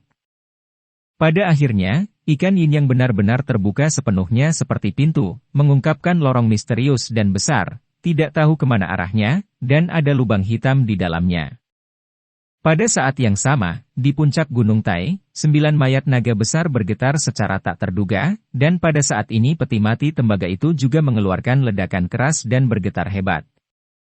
Yeven dan yang lainnya sudah dekat, di sebelah peti mati tembaga, banyak orang mulai berteriak kaget, dan banyak siswi bahkan menangis. Apa yang harus saya lakukan? Tolong! Dalam situasi ini, semua orang merasa tidak berdaya, dan banyak siswi berteriak keras. Pada saat yang sama, beberapa orang yang berkemauan keras melihat peti mati perunggu besar itu dengan heran. Bangdang! Peti mati tembaga bergetar lagi, tutup peti mati hampir jatuh, dan kekuatan tak terlihat yang tak bisa dijelaskan menarik ke arah semua orang.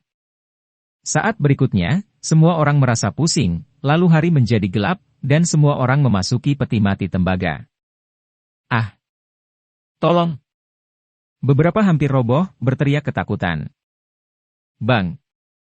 9 mayat naga besar yang tergantung di tebing bergetar, dan pada saat yang sama, tutup peti mati perunggu kuno mengeluarkan suara keras, lalu disetel ulang dan ditutup sepenuhnya.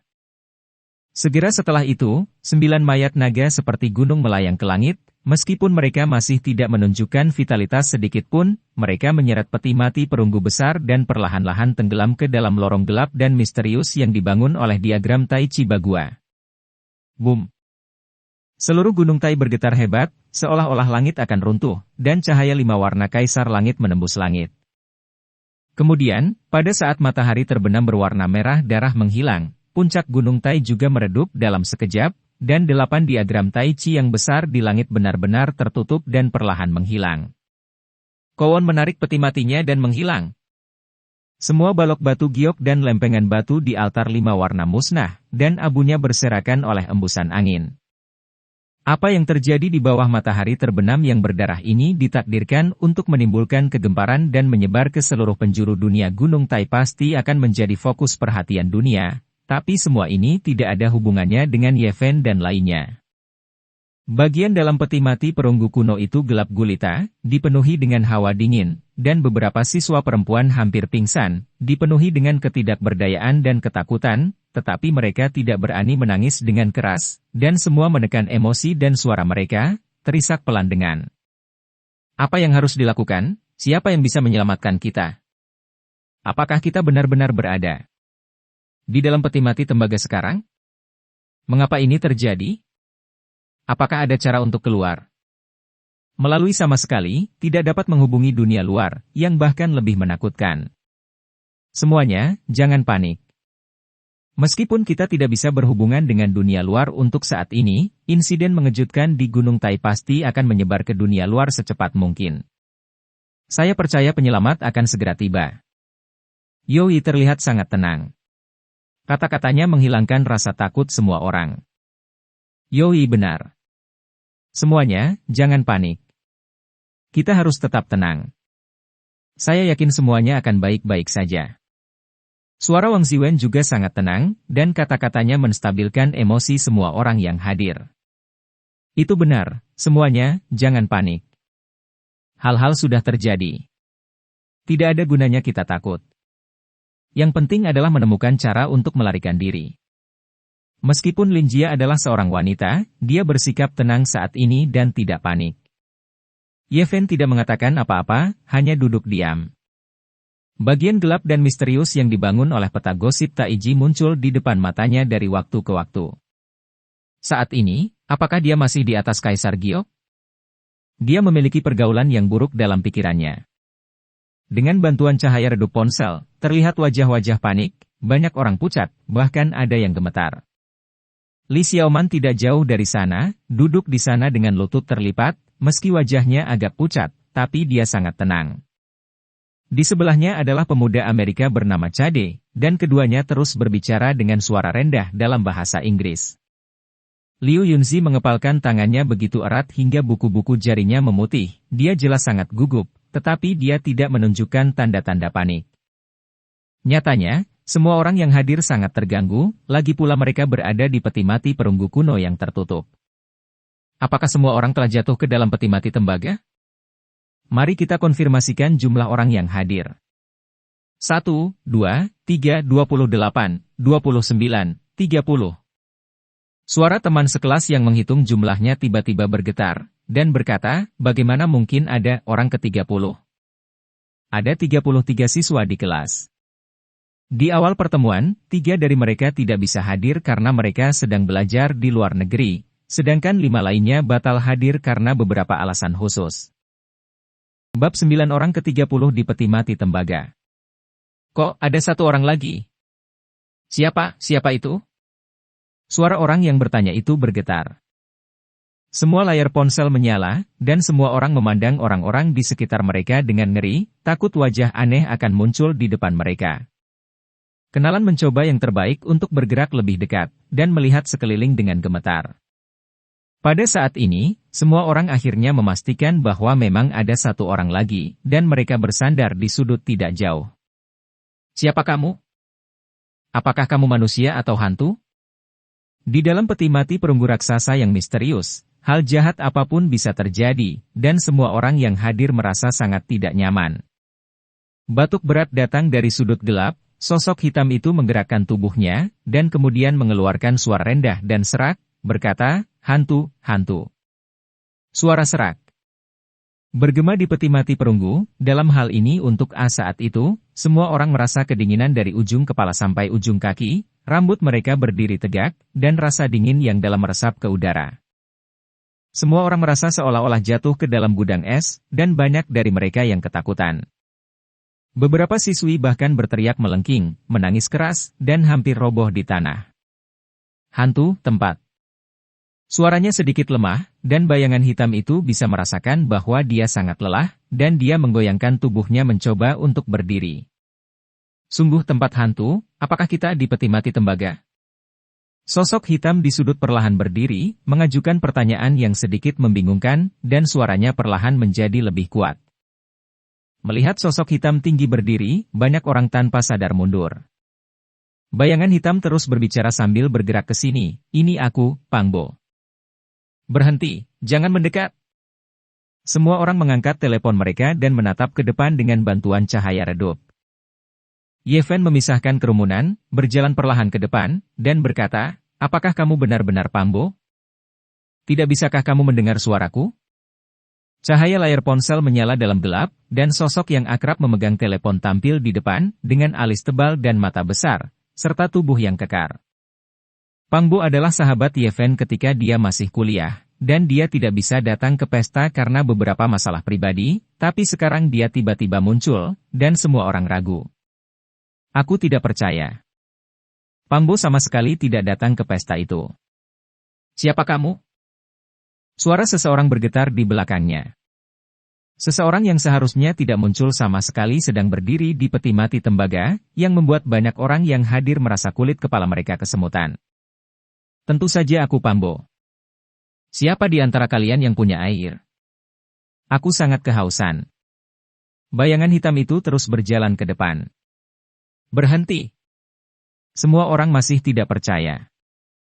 Pangbo tidak punya pilihan selain diam. Untuk membuktikan identitasnya, dia mencoba yang terbaik untuk menjelaskan dan menceritakan banyak hal tentang masa lalunya ketika dia masih kuliah. "Aku percaya dia adalah Pangbo," kata Yeven dengan nada tegas, lalu berjalan ke sisi Pangbo. Keduanya sudah lama tidak bertemu, dan bahkan dalam situasi ini mereka berpelukan erat. "Awalnya, saya tidak bisa menghadiri pesta tepat waktu karena beberapa urusan keluarga. Belakangan, saya mendengar bahwa semua orang datang ke Gunung Tai. Setelah saya selesai mengurus urusan keluarga, saya datang dengan sendirinya." Pangbo mengambil mata air mineral yang diserahkan oleh Ye Fen botol air, gudong-dong, minum beberapa tegukan besar berturut-turut, dan baru kemudian dia berbicara tentang proses memasuki peti mati tembaga. Ketika dia tiba, semua orang sudah mendaki gunung, dan dia naik kereta gantung di sepanjang jalur kabel. Secara umum, dia beruntung, dia kebetulan tiba dengan selamat di puncak Kaisar Giok dari jalur kabel sebelum 9 mayat naga dan peti mati perunggu besar bertabrakan dengan Gunung Tai. Alih-alih melarikan diri dari gunung bersama orang banyak, dia memeluk pohon besar dengan erat dan menunggu sampai Gunung Tai tenang tanpa terluka. Setelah itu, dia melihat adegan Yeven dan yang lainnya jatuh ke dalam lubang besar dari kejauhan. Ketika dia berlari, dia kebetulan melihat karakter kuno bersinar di udara. Dia terpaku di luar lubang besar, membuatnya sulit untuk bergerak. Sebuah langkah. Sampai peti mati perunggu besar itu diguncang dan tutup peti mati itu keluar dari posisinya, dia dimasukkan ke dalam peti mati setelah orang lain. Saya tidak tahu apakah itu karena dia berada di luar altar 5 warna. Ketika Pangbo jatuh ke peti mati tembaga, dia langsung terlempar ke belakang.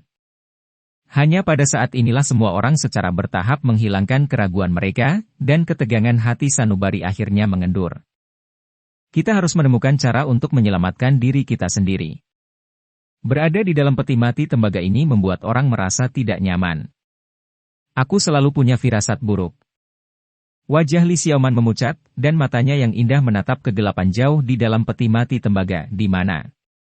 Dibandingkan dengan siswa perempuan lainnya, dia dan Lin Jia sama-sama tenang. Mendengar ini, banyak orang merasa sedikit kedinginan di tubuh mereka. Semua orang berkumpul, jangan berpisah, saran Yowie. Semua orang bergerak mendekat, melihat sekeliling dengan bantuan cahaya redup ponsel. Mereka dekat dengan satu sisi peti mati tembaga, dan mereka bisa melihat ukiran perunggu buram satu demi satu. Ada burung dewa berkepala 9 terbang tinggi, dan ada juga binatang besar dengan bulu sepanjang kaki merong ke atas.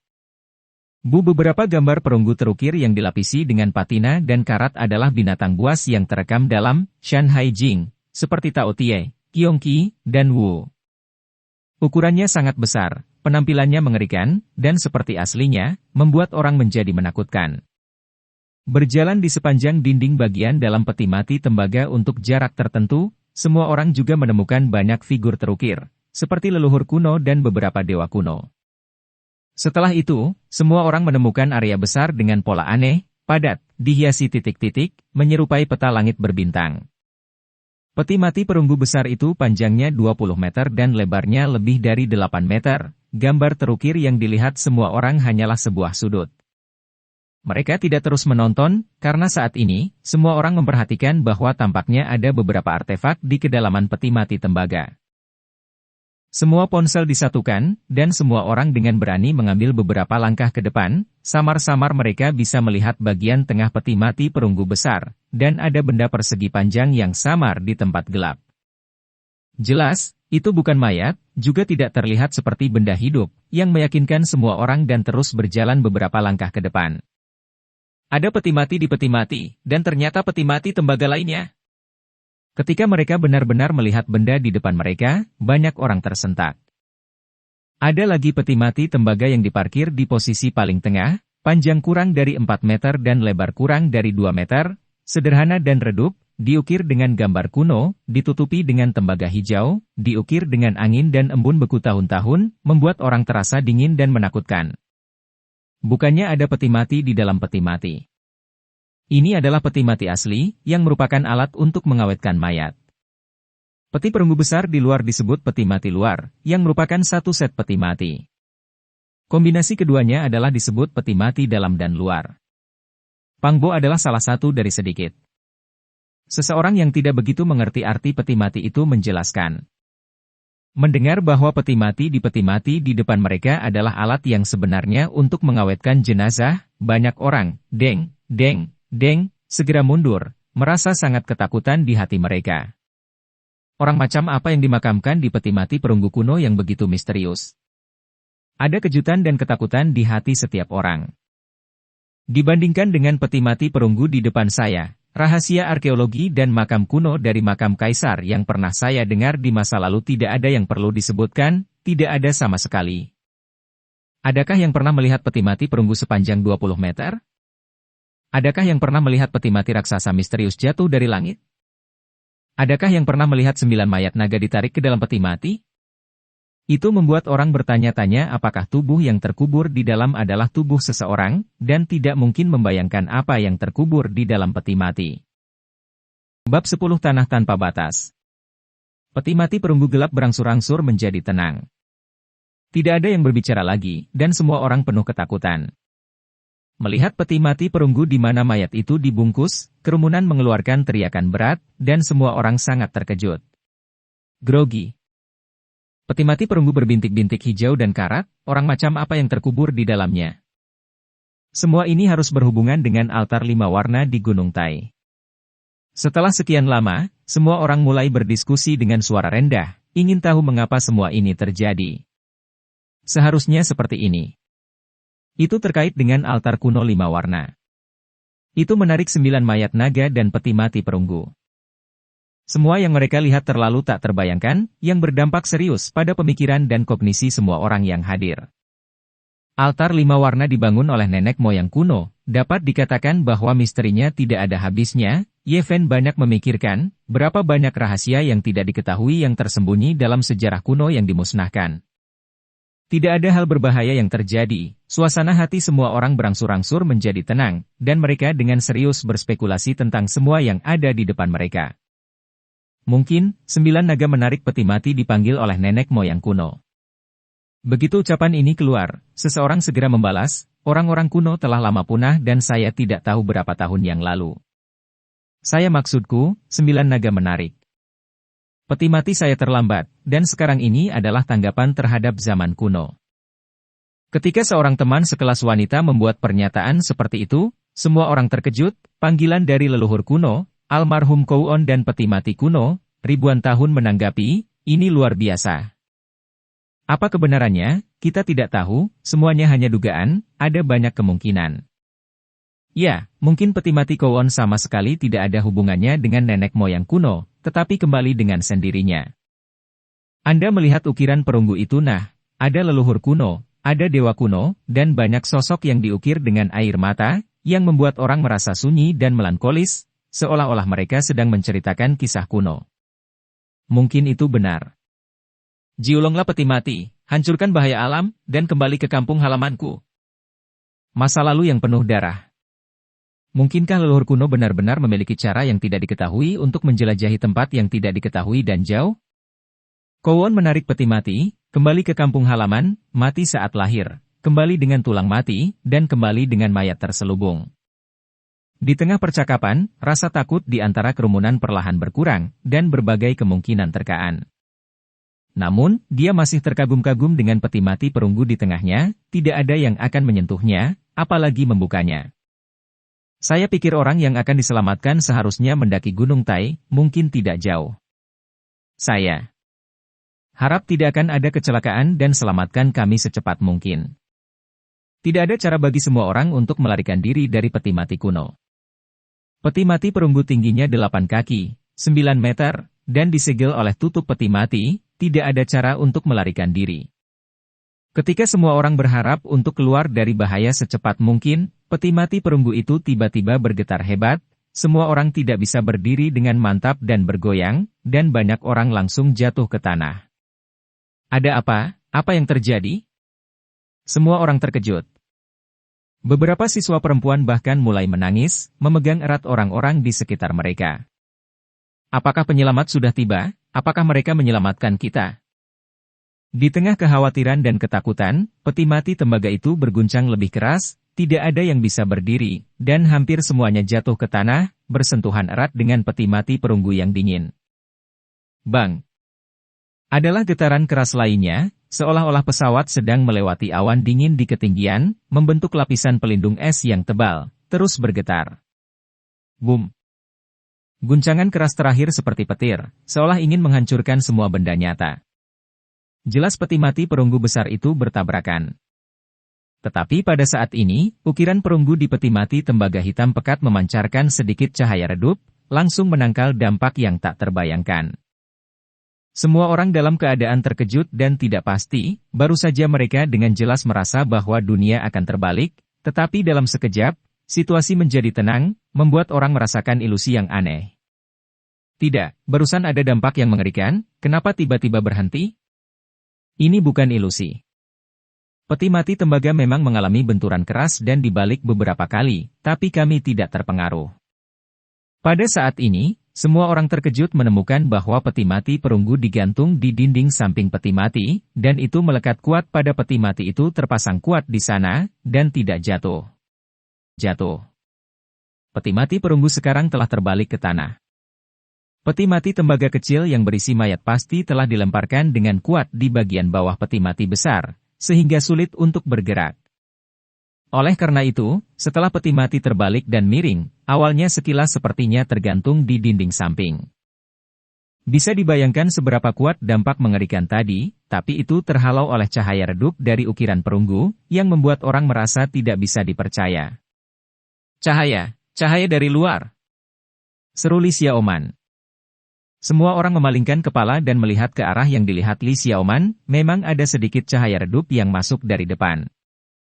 Peti mati perunggu besar jatuh, dan tutup peti mati miring, membuka celah, dan kami akhirnya melarikan diri. Penutup peti mati. Perunggu menyimpang dari posisi semula, dan celah itu cukup bagi keduanya untuk berjalan berdampingan, tetapi di luar sangat gelap, jadi mereka dilempar ke peti mati perunggu. Cahaya di dalamnya tidak jelas. Semua orang bersorak dan bergegas maju, ingin melarikan diri dari ruang yang gelap dan menakutkan ini, tidak ingin tinggal lebih lama lagi. Namun, ketika semua orang bergegas keluar dari peti mati perunggu, mereka semua terpana seperti patung tanah liat dan ukiran kayu. Bumi tampak berlumuran darah, berwarna coklat kemerahan, dingin dan kering, serta sunyi dan kosong dipandang mata. Ada beberapa batu besar yang berdiri secara sporadis di tanah, yang tampak seperti batu nisan. Cahaya antara langit dan bumi redup, dan suram, seperti kabut hitam samar yang tertinggal di senja yang tak bernyawa. Semua orang tercengang, tempat ini tidak akan pernah bisa menjadi puncak Gunung Tai. Tanah coklat kemerahan yang tak terbatas itu terpencil dan mati, tanpa tanda-tanda kehidupan, dan itu sama sekali bukan tempat yang mereka kenal. Saya belum pernah melihatnya sebelumnya, tidak pernah mendengarnya, ini adalah tempat yang benar-benar aneh dan misterius. Ini di mana? Apakah kita meninggalkan Gunung Tai? Suara pembicara bergetar. Para penyelamat mengisolasi kita di tanah tak bertuan, karena mereka takut 9 mayat naga itu dalam bahaya. Siswa yang mengucapkan kata-kata ini tidak dapat meyakinkan dirinya sendiri. Setiap orang memiliki firasat buruk, seolah-olah sesuatu yang sangat buruk telah terjadi pada mereka. Pada saat ini, banyak orang melakukan panggilan keluar dari ponsel mereka pada saat yang sama, tetapi tidak mungkin untuk tersambung, dan tidak ada sinyal. Ini bukan Gunung Tai, di mana kita? Banyak orang menunjukkan ekspresi panik, dan tidak ada kegembiraan setelah keluar dari masalah, dan beberapa hanya panik. Hanya butuh 1/4 jam dari terperangkap di peti mati tembaga untuk keluar lagi, tetapi pemandangan di depan saya benar-benar berubah. Gunung Tai yang megah dan megah, yang menghadap ke ribuan gunung, menghilang, dan di depan itu adalah gurun tak berujung yang ditutupi dengan medan bergelombang dan lembut. Yeven menyaksikan semua ini dengan tenang, dan firasat buruknya menjadi kenyataan. Sejak dia melihat 8 diagram Tai Chi yang kental di Gunung Tai, membentuk lorong yang gelap dan besar, dia memiliki asosiasi yang buruk. Meskipun saya tidak melihat Jiulong menarik peti mati ke lorong menuju area yang tidak diketahui pada waktu itu, tetapi tidak perlu memikirkannya sekarang, apa yang saya lihat di depan saya sudah cukup untuk menjelaskan semuanya, itu tidak aktif. Gunung Tai, atau bahkan di bumi. Dan, cerita pun berakhir. Sampai berjumpa di chapter berikutnya.